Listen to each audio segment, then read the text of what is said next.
नमस्कार, जय हिंद, जय भारत। मैं संजय कुमार एक बार फिर आपके सामने लाइव वीडियो के एक नए संस्करण में एक नए वीडियो को लेकर उपस्थित हुआ हूँ। आशा है आपको ये वीडियो बहुत पसंद आएगा। इस बार का शीर्षक है राम राज्य। इसके द्वारा हम आपको यह बताने का प्रयास करेंगे कि राम राज्य का सही मायनों में अर्थ क्या है, जिसके कारण यह वीडियो थोड़ा लंबा हो सकता है, लेकिन ज्यों-ज्यों आप इस वीडियो को आगे देखते जाएंगे आपको राम राज्य का मतलब समझ में आने लगेगा और आपको अच्छी और बढ़िया वीडियो देखने को प्राप्त होगा। हमारा प्रयास होगा कि आप इस वीडियो को पूरा देखें और राम राज्य का सही शाब्दिक अर्थ समझने का प्रयास करें। क्योंकि राम राज्य के संबंध में तुलसीदास ने रामचरितमानस में लिखा था। उन्हीं दोहों के साथ मैं राम राज्य के संबंध में चर्चा की शुरुआत करना चाहूँगा। दैविक भौतिक ताप राम राज नहीं का होई व्याप, सब नर करहि परस्पर प्रीति, चलहि स्वधर्म निरत श्रुति नीत। यानी राम राज्य में किसी भी मनुष्य में दैहिक, दैविक और भौतिक समस्याओं में से परेशान नहीं होना पड़ता। सभी मनुष्य आपस में प्रेम से रहते हैं। वे नीति और मर्यादा में तत्पर रहकर अपने अपने मनुष्योचित धर्म का पालन करते हैं।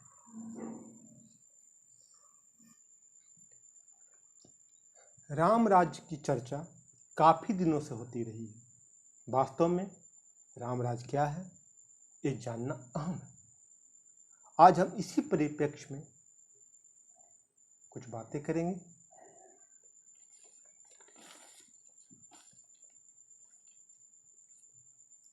आज राम राज्य को एक खास धार्मिक समुदाय से जोड़ा जा रहा है। गांधी जी के समय भी ऐसा हुआ था, जिसका जवाब देते हुए 26 फरवरी 1947 को एक प्रार्थना सभा में महात्मा गांधी ने कहा था, जिस आदमी की कुर्बानी की भावना अपने संप्रदाय से आगे नहीं बढ़ती वह खुद तो स्वार्थी है ही, वह अपने संप्रदाय को भी स्वार्थी बनाता है। मैंने अपने आदर्श समाज को राम राज्य का नाम दिया है। कोई यह समझने की भूल न करे कि राम राज्य का अर्थ हिंदुओं का शासन, मेरा राम खुदा या गॉड का ही दूसरा नाम है। मैं खुदाई राज चाहता हूँ, जिसका अर्थ है धरती पर परमात्मा का राज्य। ऐसे राज की स्थापना से न केवल भारत की संपूर्ण जनता का बल्कि समग्र संसार का कल्याण होगा।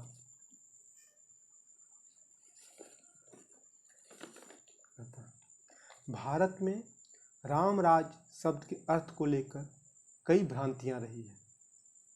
कई विद्वान इस शब्द के प्रयास से बचते रहे हैं, लेकिन अब जबकि इस शब्द को लेकर नए सिरे से राजनीतिक दुरुपयोग हो रहा है और इसके एक संकीर्ण अर्थ को राजनीतिक रूप से स्थापित करने की अज्ञानतापूर्ण कोशिश हो रही है, तो ऐसी स्थिति में हमें गांधी के सपनों का वास्तविक रामराज फिर से समझने की जरूरत है। दांडी मार्च के दौरान ऐसी भ्रांतियों के निवारण के लिए उन्होंने 20 मार्च 1930 को हिंदी पत्रिका नवजीवन में स्वराज और रामराज शीर्षक से एक लेख लिखना पड़ा था, जिसमें गांधी जी ने कहा था, स्वराज के कितने ही अर्थ क्यों न किए जाए, तो भी मेरे नज़दीक तो उसका त्रिकाल सत्य एक ही है अर्थ है, और वह है राम राज्य। यदि किसी को रामराज शब्द बुरा लगे तो मैं उसे धर्म राज्य कहूँगा। रामराज शब्द का भावार्थ यह है कि उसमें गरीबों की संपूर्ण रक्षा होगी, सब कार्य धर्मपूर्वक किए जाएंगे और लोकमत का हमेशा आदर किया जाएगा। सच्चा चिंतन तो वही है जिसमें रामराज के लिए योग्य साधन का ही उपयोग किया गया हो। राम राज्य स्थापित करने के लिए हमें पांडित्य की कोई आवश्यकता नहीं है। जिस गुण की आवश्यकता है वह तो सभी वर्गों के लोगों, स्त्री, पुरुष, बालक, बूढ़ों तथा सभी धर्म के लोगों में आज भी मौजूद है। दुख मात्र इतना है कि सब कोई अभी उस हस्ती को पहचानते ही नहीं है। सत्य, अहिंसा, मर्यादा पालन, वीरता, क्षमा, धैर्य आदि गुणों का हम में से हर एक व्यक्ति यदि वह चाहे तो क्या आज ही परिचय नहीं दे सकता। इसके आगे महात्मा गांधी ने कहा था, 25 मई 1947 को एक साक्षात्कार में महात्मा गांधी ने आर्थिक असमानता को रामराज के लिए खतरा बताते हुए कहा था, आज धार्मिक असमानता है, थोड़ों को करोड़ और काफी लोगों को सूखी रोटी भी नहीं। ऐसी भयानक असमानता में रामराज का दर्शन करने की आशा भी न रखी जाए।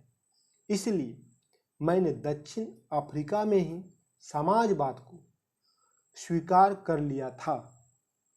मेरा समाजवादियों और दूसरे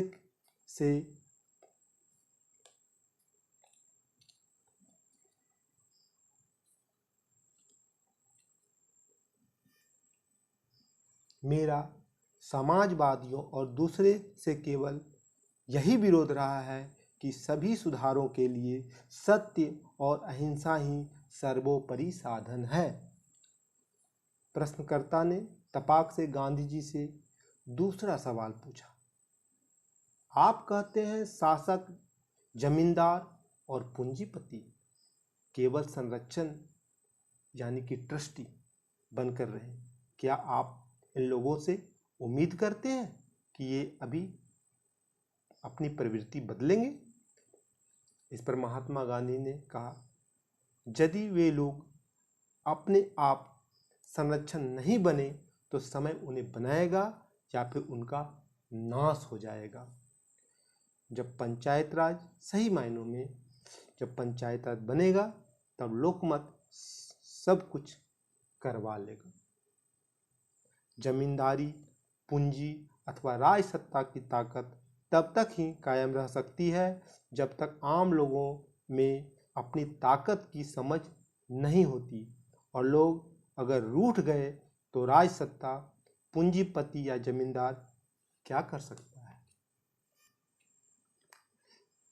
भेड़िया धसान भक्तों की आशंका तुलसीदास को पहले से ही रही होगी, इसीलिए उन्होंने अपने अन्य पुस्तक दोहावली में लिखा है, तुलसी भेड़ी की धंसनी, जड़ जनता सम्मान, उपजत ही अभिमान भो, खोबत मूढ़ अपान।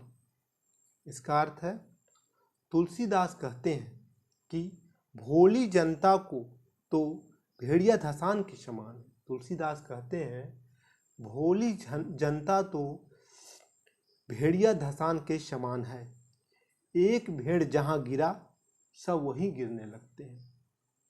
एक भेड़ जहाँ गिरा सब वहीं गिरने लगते हैं। इसलिए ऐसी जनता से मिली मान बढ़ाई भी मिथ्या है। इसे पाकर जिसके मन में अहंकार उत्पन्न होता है वह मनुष्य मूढ़ता बस अपना आपा खो बैठता है और अपने पद से गिर जाता है। इसी संबंध में तुलसीदास की एक और दोहा को मैं यहाँ पर वर्णन करना चाहूँगा। बलि मिस देखे देवता, कर मिस मानव देव, मुए मार दुविचार हत, स्वार्थ साधव एव। यानी बलि के बहाने देवता की देवताई भी देख ली और कर यानी टैक्स के बहाने शासकों को भी देख लिया। ये सब अच्छे विचार से हीन होते हैं। ये मरे हुए को ही मारते हैं और केवल अपना स्वार्थ ही साधते हैं।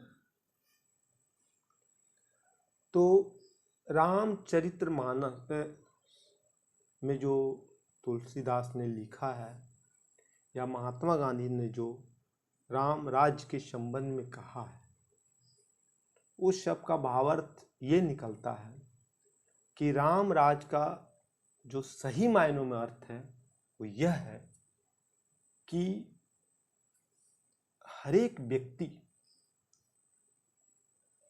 जिस राज्य में खुश रह, सुखी, संपन्न, कष्ट से मुक्त, साधन युक्त, हर प्रकार की सहायता, किसी व्यक्ति को कष्ट हो तो उस राज के राजा के द्वारा उसके कष्ट को कम किया जाता हो और उसकी हर संभव सहायता की जाती हो। जहाँ की जनता सुखी और खुश रहती हो, वैसा साम्राज्य राम राज की श्रेणी में आता है।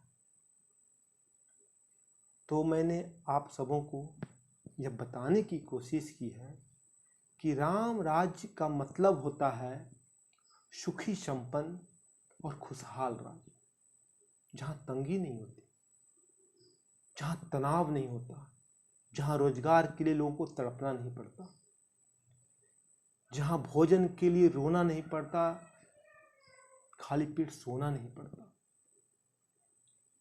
जहाँ राजा के द्वारा उसे सताया न गया हो, जहाँ प्रजा के हित में राजा के द्वारा कार्य किया गया हो। राजा का यह प्रयास कि हमारे देश की जनता को किसी भी प्रकार का कष्ट न हो, वो होता है राम राज्य।